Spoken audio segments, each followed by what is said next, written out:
காஞ்சிபுரம் பல்லவா TNPSC பயிற்சி மையம். போட்டித் தேர்வர்களுக்கு வணக்கம். இப்போது பார்க்க உள்ள பாடத்தலைப்பு இந்தியாவில் அணுமின் உற்பத்தியை பற்றி பார்ப்போம். இது ரொம்ப முக்கியமான ஒரு பாடப்பகுதி. இதிலிருந்து வினாக்கள் அடிக்கடி கேட்கப்படும். அதாவது நேர்முக தேர்விலும் கேட்கப்படும். அதே நேரத்தில் குரூப் 1, குரூப் 2, குரூப் 3, குரூப் 4 போன்ற தேர்வுகளையும் இந்த பகுதியிலிருந்து வினாக்கள் வருவதற்கான சாத்தியக்கூறுகள் மிக மிக அதிகம். இந்தியாவில் அணுமின் உற்பத்தி அப்படின்னு பார்க்கும்போது அணு பிளவு மூலமும் மின்சாரத்தை உற்பத்தி பண்ண முடியும். அணுக்கரு இணைவின் மூலமும் மின்சாரத்தை உற்பத்தி பண்ண முடியும். அணுக்கரு பிளவு அப்படின்னு பார்க்கும்போது யுரேனியம், தோரியம் போன்ற தனிமங்கள்லேருந்து அந்த அணுக்கரு பிளவு ஏற்படுத்தி அதன் மூலம் மிகுந்த வெப்பத்தை உருவாக்கி அதன் மூலம் தண்ணீர் வாயு குழாய் வெப்பப்படுத்தி டர்பைனை சுத்த வைத்து அதன் மூலம் மின்சாரம் தயாரிக்க முடியும். அந்த அணுக்கரு பிளவு நடைபெறக்கூடிய இடம், வெப்பத்தை உருவாக்கக்கூடிய இடம் எதுனா அணு உலை. ஒரு அணுமின் நிலையத்தில் முக்கியமான பகுதியாக இருக்கிறது அணு உலைகள். அந்த அணு உலைகள் தான் மின்சாரம் தயாரிக்க பயன்படுது. அது இந்தியாவில் அணு மின்சாரம் அணுக்கரு பிளவு மூலம் தான் நடைபெறுது. அணுக்கரு இணைவு மூலம் நடக்கூடிய அணு உலைகளும் இருக்குது. அது ஹைட்ரஜனுடைய அணுக்கருவை 2 அணுக்கரு இணைந்து அதன் மூலம் மின்சாரம் தயாரிக்கக்கூடிய அணுக்கரு உலைகளும் இருக்குது. இந்தியாவில் இருக்கிற பெரும்பான்மையான அணுக்கரு உலைகள்லாம் யுரேனியத்தை அணுக்கரு பிளப்பதன் மூலம் தான் மின்சாரத்தை தயாரிக்கிறாங்க. இப்போ இதில் இந்தியாவில் அணு மின்சாரம் தயாரிக்க பயன்படக்கூடிய அணு உலைகளுடைய எண்ணிக்கை மொத்தம் எவ்வளோன்னா 22 அணு உலைகள் பயன்படுத்தப்படுவது. இந்தியாவில் இருக்கிற 7 அணுமின் நிலையங்களில் மொத்தம் 22 அணு உலைகள் பயன்படுத்தப்பட்டு வருது. அதில் உற்பத்தி ஆகக்கூடிய மின்சாரத்துடைய அளவு என்ன அப்படின்னா 6780 மெகாவாட் மின்சாரம் உற்பத்தி செய்யப்படுது. இது மொத்த மின்சாரத்தினுடைய ஏறக்குறைய 2% மின்சாரம். இந்தியா உற்பத்தி செய்யக்கூடிய மொத்த மின் உற்பத்தியில் 2% மின் உற்பத்தி அணு மின்சாரத்திலிருந்து உற்பத்தி செய்யப்படுகிறது. அதிகமாக உற்பத்தி செய்யப்படக்கூடிய மின்சாரம் எதுலன்னா அனல் மின்சாரத்தில் அதிகமாக உற்பத்தி செய்யப்படுறாங்க. அது 51% உற்பத்தி பண்ணுறாங்க. அப்புறம் சூரிய சக்தியில் 23% மின்சாரம் உற்பத்தி பண்ணுறாங்க. அடுத்தது நீர் மின்சாரத்தில் 11.3% மின்சாரம் உற்பத்தி பண்ணுறாங்க. அடுத்து காற்றாலை மின்சாரத்தில் 10.6% உற்பத்தி பண்ணுறாங்க. அதுக்கு அடுத்ததாக இருக்கிறது அணு மின்சாரம். அணு மின்சாரம் 2% மின்சாரம் மொத்த மின்சாரத்தில் 2% அணுவில் உற்பத்தி பண்ணுறாங்க. இந்த மின்சாரத்தை உற்பத்தி பண்ணுற அமைப்பு தான் அணு உலை. அணு உலையில் தான் அணுக்கரு பிளவு ஏற்படுத்தப்பட்டு மின்சாரம் உற்பத்தி பண்ணுறாங்க. இந்தியாவில் இருக்கிற மொத்த பயன்பாட்டில் இருக்கக்கூடிய மொத்த அணு உலைகளுடைய எண்ணிக்கை எவ்வளோன்னா 22 அணு உலைகள் இருக்குது. இது 7 அணுமின் நிலையங்கள் இருக்குது. இன்னும் 11 அணு உலைகளை கட்டின்னு வராங்க. இந்தியா 11 அணு உலைகளை கட்டின்னு வருது. அது 4 மொத்தம் மொத்தம் இந்த 8 அணுமின் நிலையங்களை கட்டினாங்க. 7 அணுமின் நிலையங்களில் மொத்தம் கட்டின்னு வராங்க. 8 இல்லை 7 அணுமின் நிலையங்களில் 11 அணு உலைகளை கட்ட போகிறாங்க. அது 7 அணுமின் நிலையங்களை கட்டிக்கிறாங்க. இது ஒரு டைப். இப்போது இந்தியாவில் 2025 7 அணுமின் நிலையங்கள் இருக்குது, 22 அணு உலைகள் இருக்குது அப்படின்னு பார்த்தோம். இந்தியாவில் மொத்தம் எத்தனை அணுமின் நிலையங்கள்லாம் 7 இருக்குது. 7 அணுமின் நிலையங்களுக்கு அணு உலைகள் மொத்தம் எத்தனை இருக்குன்னா 22 அணு உலைகள் இருக்குது. ஆனால் உலகத்தில் அணு உலைகள் எத்தனை இருக்குது அப்படின்னு பார்க்கும்போது 436 அணு உலைகள்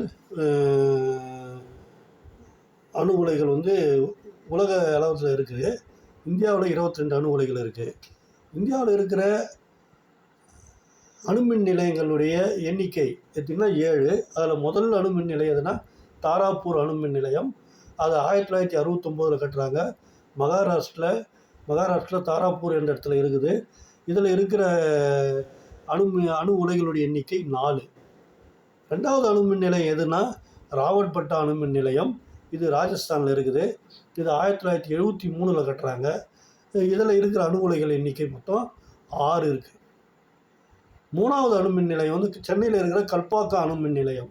இந்த சென்னையில் இருக்கிற கல்பாக்கம் அணுமின் நிலையம் 1984 கட்டுறாங்க. இதில் இருக்கிற அணு உலைகளுடைய எண்ணிக்கை 2. 4வதாக கட்டுற அணுமின் நிலையம் எதுனா நரோரா அணுமின் நிலையம், உத்தரப்பிரதேசம். இந்த நரோரா அணுமின் நிலையம் உத்தரப்பிரதேசம் எப்போ கட்டுறாங்கன்னா 1991 கட்டுறாங்க. இதில் இருக்கிற அணு உலைகள் எண்ணிக்கை 2. அதாவது கொஸ்டின் முன்னெல்லாம் கேட்பாங்க, டெல்லி நகரின் மின்சார தேவையை பூர்த்தி செய்ய உபயோகப்படும் மின் திட்டம் எது அப்படின்னு கேட்டாங்கன்னா நரோரா அணுமின் திட்டம் தான். டெல்லியோட மின்சார தேவையை பூர்த்தி செய்வதற்காக கட்டப்பட்டது அது. சென்னையோட மின்சார தேவையை பூர்த்தி செய்வதற்காக கட்டப்பட்டது தான் கல்பாக்கம் அணுமின் நிலையம். அதுதான் மொத்தம் 4 ஆச்சு. 5வது காக்கரப்பார் அணுமின் நிலையம். அதெல்லாம் காக்கரப்பார் அணுமின் நிலையம் 1993 கட்டுறாங்க. அது குஜராத்தில் கட்டுறாங்க. 2 அணு உலைகள் அதில் இருக்குது. அதுக்கு அடுத்தது கைக்கா அணுமின் நிலையம். அது 2000 கட்டுறாங்க. அதில் 4 அணு உலைகள். கைக்கானா கர்நாடகம். கர்நாடகம். அதில் 4 அணு உலைகள் இருக்குது. இறுதியாக 7வது அணு நிலையம் எதுனா 2013 கூடங்குளம் அணுமின் நிலையம். அது தமிழ்நாட்டில் இருக்குது. அதில் 2 அணு உலைகள் இருக்குது. இதில் மிகப்பெரிய இந்தியாவில் இருக்கிற மொத்தம் 7 அணுமின் நிலையங்கள் இருக்குது. இதில் 7 அணுமின் நிலையங்களில் மிகப்பெரிய அணுமின் நிலையம் எது அப்படின்னு சொல்லிட்டு கேட்குறாங்கன்னா, அதாவது அது உற்பத்தி திறனுடைய அடிப்படையில் தான் பெருசாக சிறுசான்னு சொல்லணும்.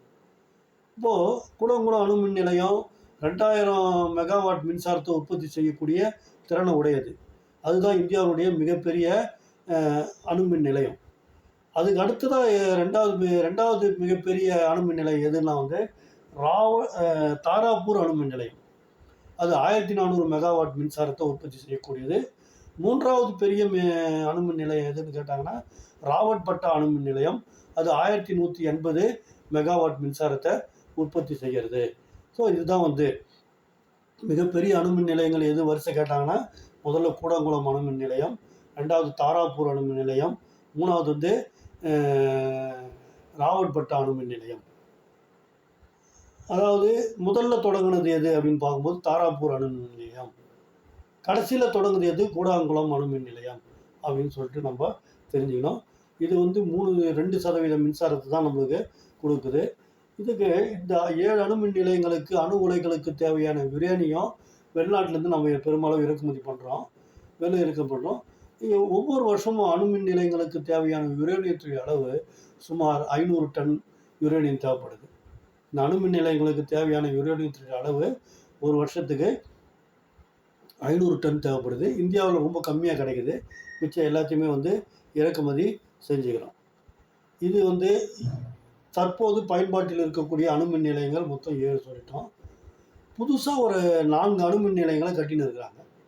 அந்த அணுமின் நிலையங்கள் எது அப்படின்னு பார்க்கும்போது சுக்கா அணுமின் நிலையம் மத்திய பிரதேசம், கோரக்பூர் அணுமின் நிலையம் ஹரியானா, பன்ஸ்வாரா அணுமின் நிலையம் ராஜஸ்தான், கோவாடா அணுமின் நிலையம் ஒரிசா. இப்படின்ற 4 அணுமின் நிலையத்தை புதுசாக கட்டிக்கிறாங்க. இதெல்லாம் கூடிய விரைவில் எதுவும் செயல்பாட்டுக்கு வரும். செயல்பாட்டுக்கு வந்ததுன்னா மொத்தம் 11 அணு உலைகள் இருக்குது. ஏற்கனவே 22 இருக்குது. 22 இன்னொரு 11 சேர்ந்துன்னா 33 அணு உலைகளாக மாறும். நம்முடைய இலக்கு 2030 எவ்வளோ பண்ணணும்னா 50,000 மெகாவாட் இதில் உற்பத்தி பண்ணணும்னு சொல்லிட்டு ஒரு இலக்கு வச்சுருக்கோம். அந்த இலக்கு அடையிறதுக்கு இது ரொம்ப உதவியாக இருக்கும் அப்படின்னு சொல்லிட்டு தெரிஞ்சுக்கிறோம். இந்த விஷயங்களே போதுமான விஷயங்கள். இந்த விஷயங்கள் மிகவும் பயனுள்ள விடையில் அமையும் என தெரிவித்துக் கொள்கிறேன். நன்றி, வணக்கம்.